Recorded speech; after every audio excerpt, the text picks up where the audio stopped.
I had a interesting week. I had a conversation with someone, part of our congregation, and actually had a number of comments and discussions of the sermon that was last week on Meet Melchizedek. Some people loved it, some people did not love it, some people were confused by it. So good news is it's recorded. Go back and listen, you'll figure it out. If not, we'll talk more. But I did have a conversation with somebody, young guy this week, very, very good conversation, honest, inquisitive, and yet challenged. Challenged by the fact that what he's hearing in this message is not consistent with what he knows. And I said to him, I'm not surprised that you're challenged. 99% of the church community would be challenged by what we're talking about here. And he said, right. And doesn't that ever make you think that you've got it wrong? And I paused for a moment and thought through it. And of course, standing in this place every Saturday, of course, I always think about what I might have wrong. So I try to approach things humbly, right? And I said, you know what? What I want you to do is I want you to go home after our conversation. I want you to make a list of the things that you find to be challenging. I want you to write them down, think through them. And when you come to the end of that list, we can discuss. But what I think you'll find is that the majority of those objections are based on 1900 years of Christian theology. And again, he said, and I don't think there's anything wrong with that. And so, as we move into finally having arrived at a better covenant as the name of the series, Yeshua and the Sacrificial System, a better covenant, we finally come to the place where we're ready to talk about the new covenant and why it is a better covenant. It's important for me to say and give this caveat. No, I don't think I have everything figured out. No, I don't think I know every answer. No, I don't think I have a solid lockdown on truth. However, what I do know, and let me say, that God speaks in mysterious ways, which is a cliche statement to make, but it's very true.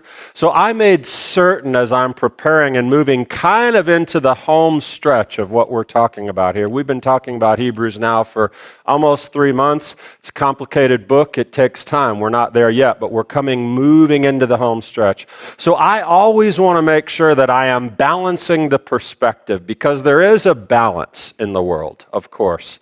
So when I go and I read and I listen to Christian theologians and sermons and I read and study, I do not think that Christian theology is like from the pit of hell and that it's wrong and I hate it. And I love my brothers and sisters in the Christian community who are teaching and raising up disciples for the kingdom of God. I support them. I come beside them. And we labor together for the glory of God. And I've spent quite a bit of time looking into their perspectives. And the truth of the matter is, we're really there is no unanimous opinion in Christian theology that is replacement theology, that the Jews are done away with, that Hebrews is saying horrible things against the Jewish people. But the reality is, it is there. It is not a unanimous opinion. And as I said, we have points in common in understanding Hebrews and the language. But there are some major errors that are being taught. And that is undeniable if you are open to hearing it. That's part of my job, is to be in the middle. This particular guy said, well, I guess I'm in the middle. I said, you don't even know what the middle looks like until you've stood right here. until you've been out there in the world between the Southern Baptist, nothing wrong with it, Southern Baptist, Southern culture, trying to explain why the Torah is relevant, and then talking to your Jewish brothers and sisters and explaining why Yeshua is not only relevant, but irreplaceably necessary. You want to talk about the middle, I'll tell you about the middle, and it's hard, but I love it. Because there's always something to say. Extremes are bad. Replacement theology is in the pews and minds of millions upon millions of believers, and they don't even know it. If you ask them, are you I don't even know what replacement theology means. Do you believe that Israel has been replaced by the church? Well, of course not. And then talk to them for another 20 minutes about it, and what will come out is Israel's been replaced by the church. And on the opposite side, you think Messianic Judaism has got it figured out? Well, better, but not better than the church, better than what I'm about to tell you, which is this idea of one law theology, where every Christian is horrible and every Jew and every Gentile needs to be a Jew and everyone should be wearing tzitzit and, acting like Jews. That's also not healthy because that's contrary to the scriptures and the words of Paul. So there are extremes on either side, and yes, we're in the middle, and it's okay to be in the middle. We have a job to do. We are a bridge, and our job is to live in the middle, and that's really kind of what this is all about. And I do not have the lock on truth, but I'm going to tell you something. I was going to go to law school. I'm an arguer. Ask my mom. She always used to tell me when I was young and fighting with her, you should go to law school. So I thought I'd take her seriously. But then I decided, no, I won't. I'll just argue with religious people. That way I'll get paid a lot less for it because that makes sense. I don't think I have a lock on truth, but I'm going to tell you that what we're talking about is not, it makes sense. It's logical, and I believe the Word of God should be logical. I believe God made you logical so that you could understand things. Of course there are mysteries. Of course there are things way beyond our comprehension. Isaiah 55, His ways are above our ways. But when we read a book that we should live our lives by, it should make sense, and there shouldn't be filled with contradictions and problems. So here we go. Finally, a better covenant. Last week we talked about Melchizedek, right? And we talked about a better priesthood, and we talked about a more excellent ministry. Chapters 6 and 7 of the book of Hebrews. And that takes us now into chapter 8. Somebody let me borrow. Who has a New American Standard or English Standard Version? Anyone? Even a King James. Who's got a Bible? Can I borrow this? Thank you. If it was the Message, it would be great. Oh, this one's too Jewish. That one's too Jewish. Let's see this. What do you got, Tony? Perfect. So, we make our way into Hebrews 8, which is worth listening to. You ready? Most of Hebrews 8 is not original content. What is found in Hebrews 8? Jeremiah 31 and following, which is the New Covenant. The Brit Chadashah. Okay? So, here we go. Chapter 8. Now of the things which we have spoken, this is the sum. We have such a high priest who is set on the right hand of the throne of the majesty in heaven, a minister of the sanctuary of the true tabernacle, which the Lord pitched and not man. For every high priest is ordained to offer gifts and sacrifices, wherefore it is of necessity that this man have somewhat also to offer. For if he were on earth, he would not be a priest, seeing that there are priests that offer gifts according to the law, who serve unto the example and shadow of heavenly things, as Moses was admonished by God when he was about to make the tabernacle. For see, saith he, that thou make all things according to the pattern showed to thee in the mount. But now hath he obtained a more excellent ministry. And that's what we talked about over the last 4 weeks. A true temple in heaven, a more excellent ministry by the ultimate high priest, Yeshua HaMashiach. But now he hath obtained a more excellent ministry, and how much also he is the mediator of a better covenant, which was established on better promises. For if that first covenant had been faultless, then should no place have been sought for the second.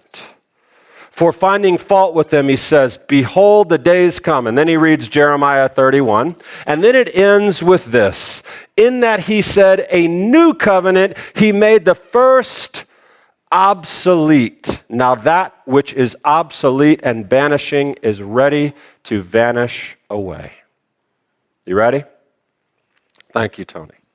There are some punch in the gut doozies in what I just read. Now with the thouest and the theyeth and hath and the mayeth, it may have get lost a little bit.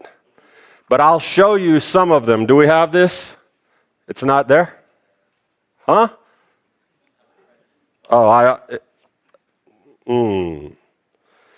Well, let's see. We have chapter 8. Now he has obtained a more excellent ministry, by as much as he also is the mediator of a better covenant, which has been enacted on better promises. 8:7. For if that first covenant had been faultless, there would have been no occasion sought for a second. First of all, what we're going to learn over the next couple of weeks is there are a number of places where the translators of Hebrews insert the word covenant. The word covenant is not in the text in these particular places. It matters. It's hard for you to follow me, I realize, without these slides, and for that I'm sorry. The last one and the big one is the one that we're going to have to focus our attention on, because this is the replacement theology, the replacement theology go-to regarding the Torah and the Jewish people. When he said a new covenant, he has made the first obsolete, but whatever is becoming obsolete and growing old is ready to disappear. We are going to spend time there, not today. Covenant, again, is inserted in there. What the new covenant is best asked and explained by first off talking about what the new covenant is not. I say this a lot, but it's very true. Especially when what you've been told it is for so many years is not at all what it is. So, let's look. This is going to be called the not section of the better than section of the better. So what we're going to call this is the better not section. Translated, you better not read Hebrews this way. First not of today. And I think it's only fair that I should ruffle everyone's feathers. So we're first off going to just hit a messianic stronghold and just take it right down. This is a messianic error as well as a church error. You ready? The new covenant is not the New Testament. Or the New Testament is not the new covenant. Damien, we make an art form in Messianic Judaism out of calling the New Testament the Brit Hadashah. It sounds good. It's Hebrew. It's not so churchy. New Testament. No, let's throw Brit Hadashah in there. Or let's not call it the New Testament. Let's call it the New Covenant. The New Testament is not the Brit Chadashah. So, are your ears perked up? If you've been in Messianic Judaism for longer than 2 weeks, you've heard someone call it the Brit Chadashah, including myself in a number of messages that span my career. Everybody learns when they teach. The New Covenant is not the New Testament. There is another creative interpretation, and I'll tell you more, just stick with me. There's another interpretation, another messianic point. Some people like to refer to the Brit Chadashah, the New Testament, as the renewed covenant, right? Have you ever heard this? There's the old covenant, and there is the renewed covenant. Why renewed covenant? Well, because when we read about the new covenant, the Torah is all a part of the new covenant. But we're going to say it's not really new because it's still Torah-based. The Torah's in there. So Mosaic covenant, that was a covenant, and now in the new covenant, he's renewing the Mosaic covenant. Where does this come from? You ready? From the word chadash. Chadash, which is the proper Hebrew for the new covenant. Brit, covenant. Chadashah, new. Well, this idea of a renewed covenant that Jeremiah speaks of comes from the same concept of chodesh, which is part of chadash, or drawn from chadash. Chodesh means new moon. It means new month, okay? And so this idea comes that, well, the moon is not actually new. It's the same moon. It's just renewed every month. So that's exactly what's going on with the Brit Chadashah. It's a renewed covenant. It's not new. Here's the problem. It may be the same moon, but June 2019's moon is a different happening than June 2018's moon. It is the same moon. It's based on the same concept, but it's a different thing entirely. That logic does not work. This is not a renewed covenant. And here's where we can go to find this. All we need to do is look in Jeremiah 31. Behold, the days are coming, declares the Lord, when I will make a new covenant with Israel and with the house of Judah. Not like the covenant I made with their fathers in the day when I took them to bring them by the hand out of the land of Egypt. My covenant, which they broke. Listen to the language. All you have to do is read it. I'm making a new covenant. It is not like the covenant I made with their fathers. This is not a renewed covenant. It's new. There's something new going on. But actually, there is a renewed covenant. Can anyone tell me where the renewed covenant is found? Sinai. When was the first covenant given? Exodus 19. We can read the language there, and Moses is going into all this stuff, and they're saying, we're going to do these things, and he goes up and he gets the tablets, and what happens while he's up there? Shiny bovine. And he comes down, and what does he have? He has the tablets, and what does he do with them? Psh, breaks them, and therein breaks the covenant. But what happens next? There's forgiveness, there's Yom Kippur, there's Moshe interceding, and there is a renewal of that covenant. If you want a renewed covenant, there it is. What we're talking about is not a renewed covenant. It's brand new. Okay? Now, the New Testament is the New Testament. What that means is A testament is something that serves as a sign or evidence of a specified fact, event, quality. The New Testament is exactly that. It is the evidence of Yeshua's life, his death, burial, resurrection, his teaching. It is a testimony to the reality of Yeshua. The apostolic scriptures is the appropriate word. Writings of the witnesses who testify to his life. Now, this is semantics, but I have to say it, because someone is going to point out, whether in this room or somewhere online, someone is going to say, let's look at the Greek, Damien. Okay, I don't want to do that. I don't want to take you all through this big word study. There is a similarity in the word for brit in Hebrew, which is translated over into a Greek word which means covenant or testament. So it gets in the most legalistic, and I know how we love legalism, right? In the most legalistic way, you could call the New Testament the New Covenant because the Greek word is similar, but it theologically is a very big error. It's a very big error, and here's the real problem. If the New Testament is the New Covenant, then by default, the Old Testament is the Old Covenant. Okay?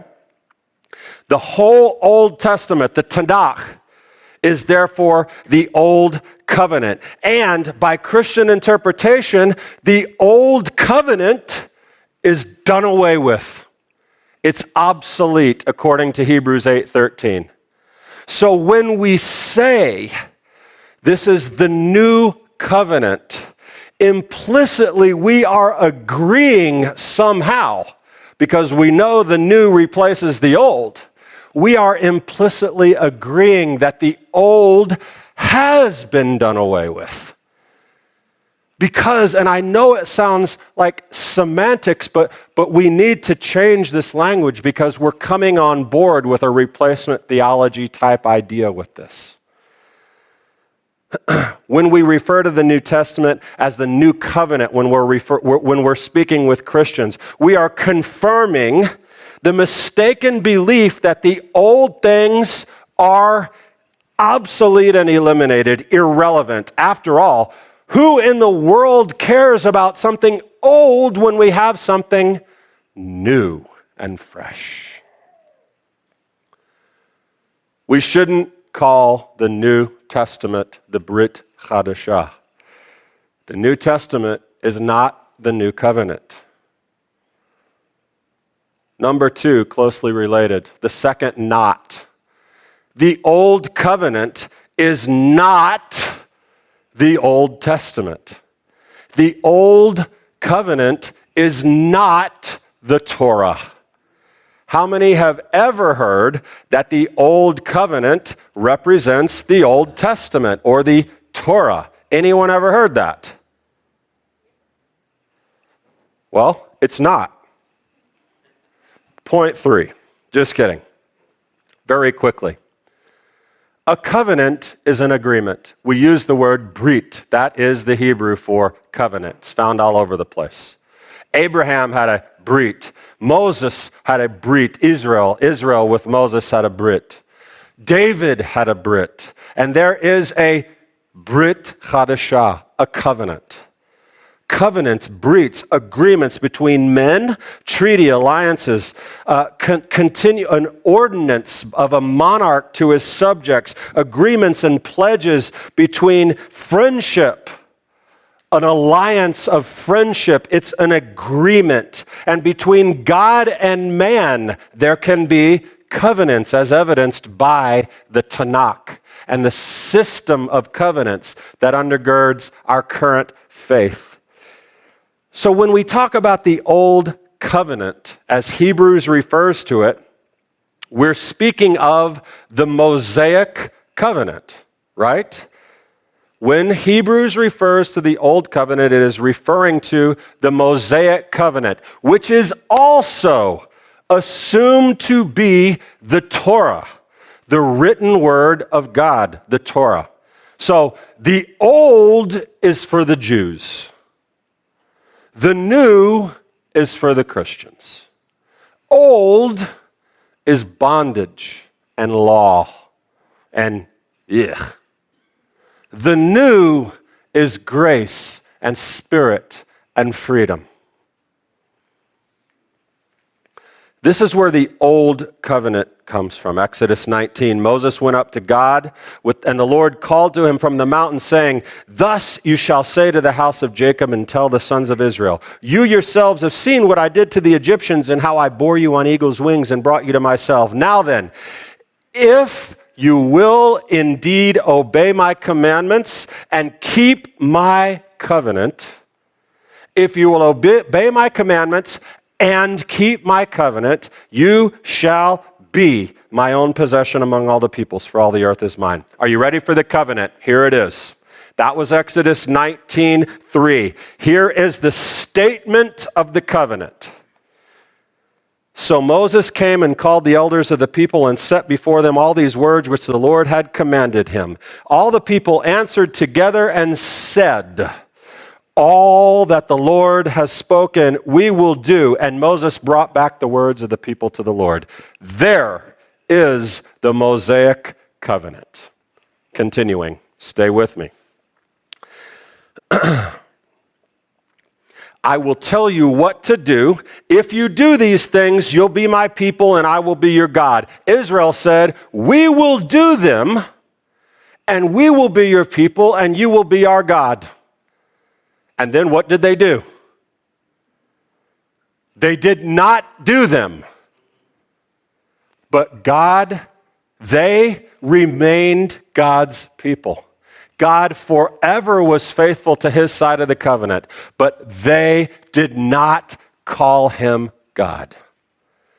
There was a breach in the agreement. Now, there is a confusing thing that happens here, which I want you to note.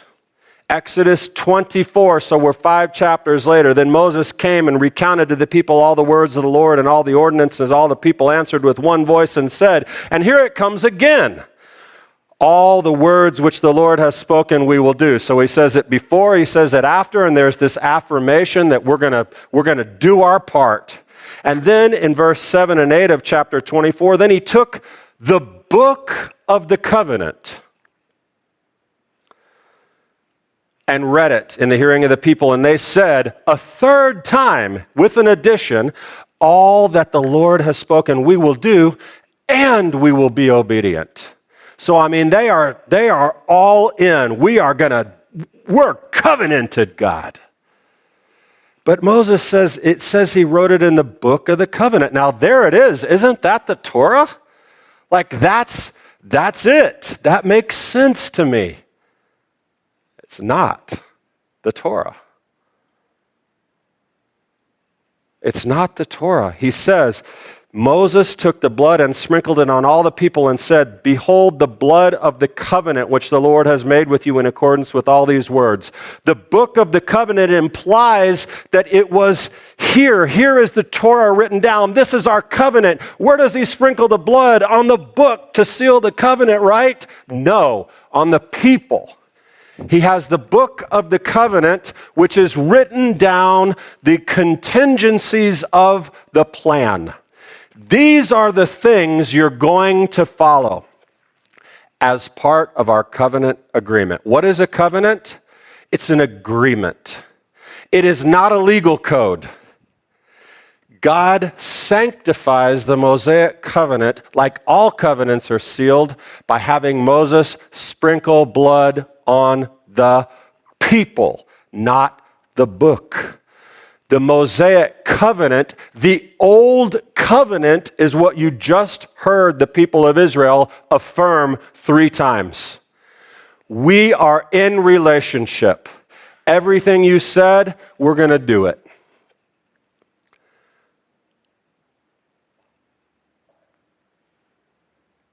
The book of the covenant describes the terms in accordance with these words, it says. You will live out the covenant we've made in accordance with these words. Are you with me on that? Or is that confusing to you? It sounds like semantics. It sounds like it, but it's not. It's very important because the basis of the new covenant is the Torah. The entire new covenant is built around God placing his Torah in our hearts and writing it there. If the old covenant is the Torah, it just simply cannot work. If the old covenant is the Torah and it has become obsolete and fading from use, what's the point of a new one? So, we cannot ever refer to the Old Testament as the Old Covenant, or the Torah as the Old Covenant. A covenant is an agreement between two parties. Number 3, and building on number 2. The Torah is not faulty. This is the understatement of the year in a Messianic synagogue, maybe of the decade. But let's read Hebrews 8:7. For if that first covenant had been faultless, there would have been no occasion sought for a second. Now, realize, based on what I just said, if the first covenant represents the Torah, then there is a replacement theologian's dream. If the Torah was not faulty, then what occasion was there to find something else to replace it? You see how that interpretation flies? First of all, the word covenant is not even in that text, but we'll get back to that another time. The Torah is not faulty. We have just outlined that the Torah is not the first or the old covenant. But I'm going to let you in on a little surprise. Just because I just stood up here and said that does not change the millions upon millions of opinions that do believe that the old covenant is the Torah and that it is faulty. What does this mean? If the first covenant had been faultless, there would have been no occasion sought for a second. Well, we'll return very briefly to last week where we addressed a very similar idea in Hebrews 7. We were talking about Melchizedek, right? And we're talking about Yeshua's priesthood. And we have, for on the one hand, there is a setting aside of a former commandment because of its weakness and uselessness, for the law made nothing perfect. We spent time talking about that last week because we needed to. What is that talking about? The weakness and uselessness for the law made nothing perfect. We said, oh my goodness, this guy is throwing Torah under the bus. No, that's not all what he was referring to, was he?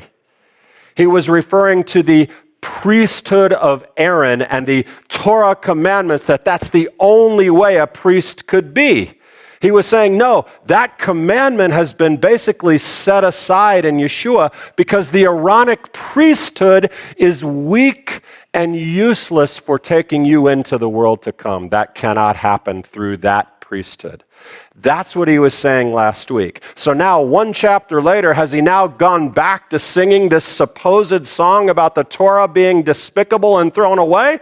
That wouldn't make sense. What is he saying? When he says, if that first covenant had been faultless, there would have been no occasion sought for a second. Let's continue to read that text.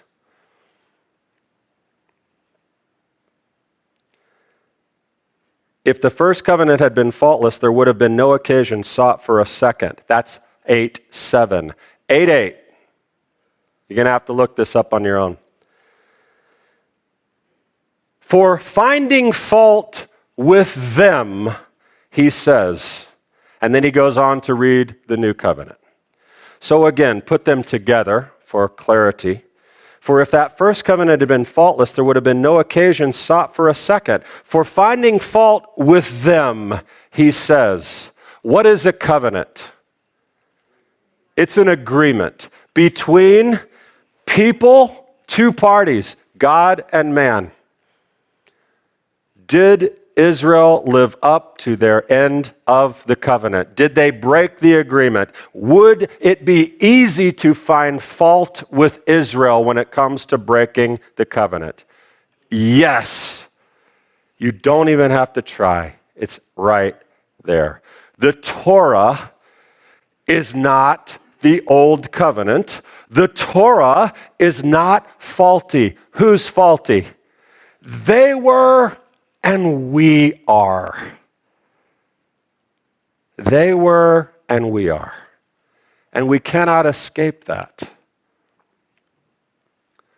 But to say, again, making this plain as day, when you read that and try to go to a place that says, God clearly realized he made a mistake, didn't he? He said, you know what, this Torah thing, it's too hard for you.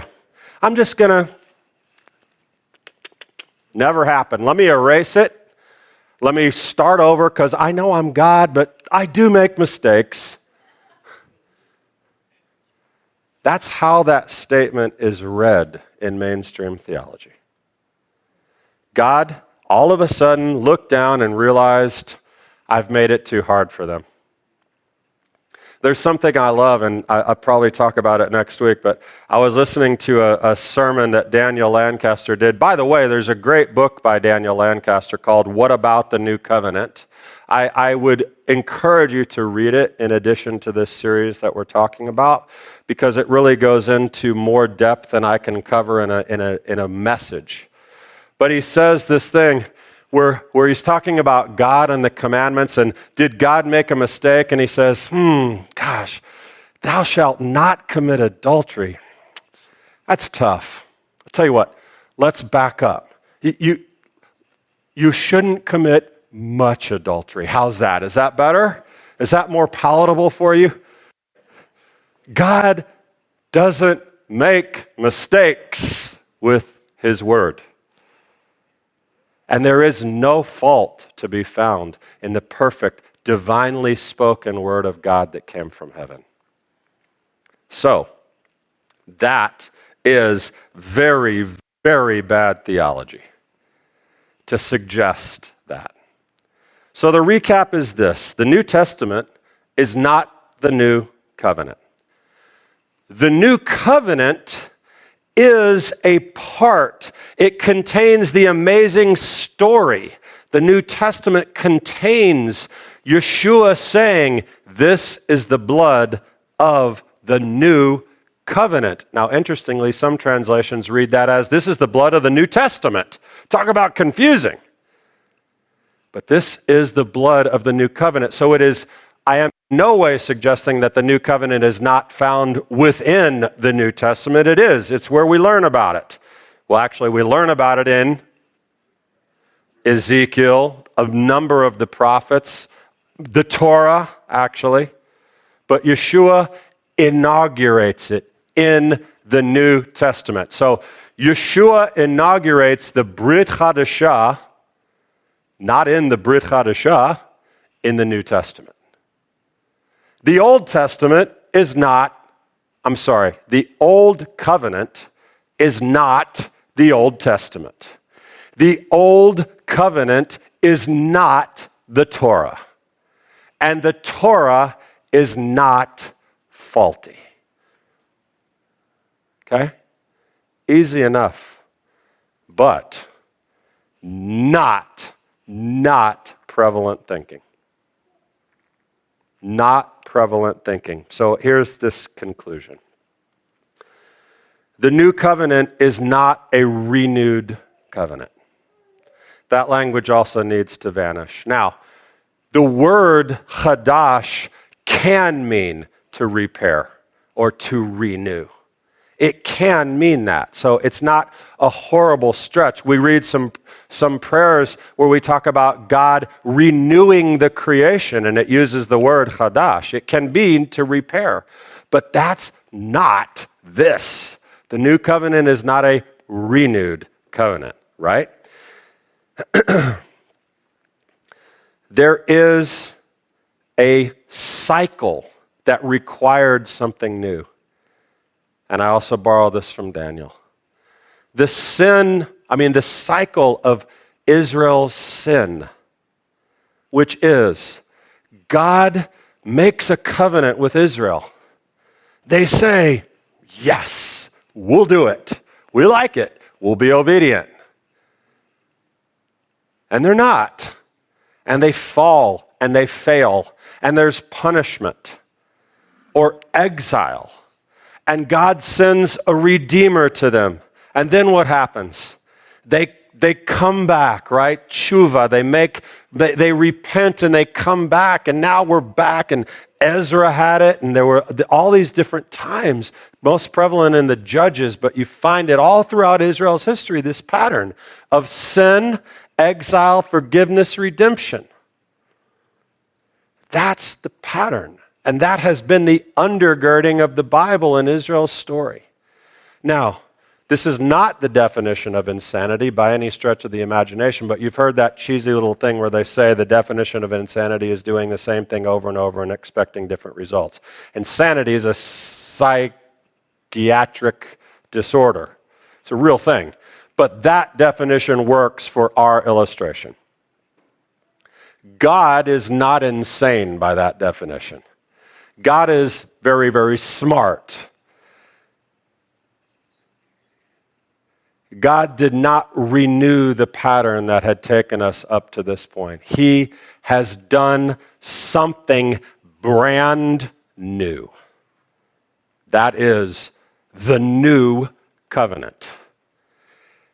Expecting that God could just renew an existing covenant and have it work out differently this time, it's not ever going to happen unless something radical takes place. And where must it take place? Inside. Which is why Ezekiel and Jeremiah are so incredibly powerful to read about what the new covenant really looks like. It's not a renewed covenant. Yeshua raises this cup and he says in Luke 20, "The cup which is poured out for you is the new covenant in my blood." That is the transformation of your life as a believer in Yeshua. But here's the last not for today. We are not living in the new covenant. We can call ourselves new covenant believers if you mean, I believe that there's a new covenant coming down the road. Yeshua inaugurated the new covenant. What does that mean? He announced that it would be a reality. Is it a reality? 2 questions, easy answers. Is the Torah written on everyone's heart? Second question. Does anyone still have questions about the Bible? Is anyone still seeking out teaching on the Bible? Or do you just inherently know all the answers? No. Those are new covenant promises in Jeremiah 31. No man will say to his neighbor, "Teach me," for they will all know. And the Lord will write his Torah on their hearts. That's the nothing ever like it newness of the new covenant. We're not there. And here's the real kicker. We're still under the old covenant. Oh, don't say that, Damien. You're going to lose. Everybody's going to leave. They're never going to come back. No one's ever going to listen online. Let me show you something. Do you see this right here? These are the scrolls. This is not the book of the covenant. This is the Torah. And within the Torah are certain rules and laws and ways to be in holy relationship with God. About like loving your neighbor and not killing people. And yeah, not much adultery. No, none. None. These are the rules for living in right relationship with God. And do you know what? It still doesn't come easy to do them. Every day I struggle in some way to uphold God's requirement for my life to be a true child of God and a disciple of God, to really live perfectly out His ways. I'm not doing it yet, and neither are you. I don't even have to have you tell me if you are, because you, like me, are human made of flesh and blood with a mind, and you are not totally renewed, but you will be. You are being renewed daily, and you have this obligation as part of the new covenant, as part of a disciple of Yeshua, to apply this word and really be trying even in your own strength. I'll never do anything in my own strength. Yes, you do. When you battle your evil inclination to say no to something that's not of God, that is you. You have to make those decisions. But one day, thank God, by the blood of Yeshua and by the cup that was lifted that said, this is the blood of the new covenant, we will be totally renewed.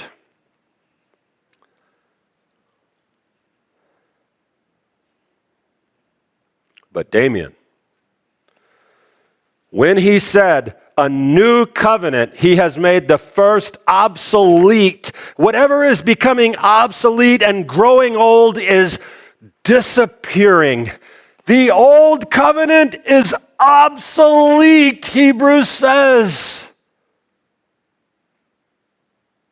Next week, Shabbat Shalom. Please visit our website, shalommacon.org, to learn more about us, join our live services, access other teachings, sign up for our newsletter, join our private network that will connect you with our greater community from around the world, or contribute to the work of Shalom Macon.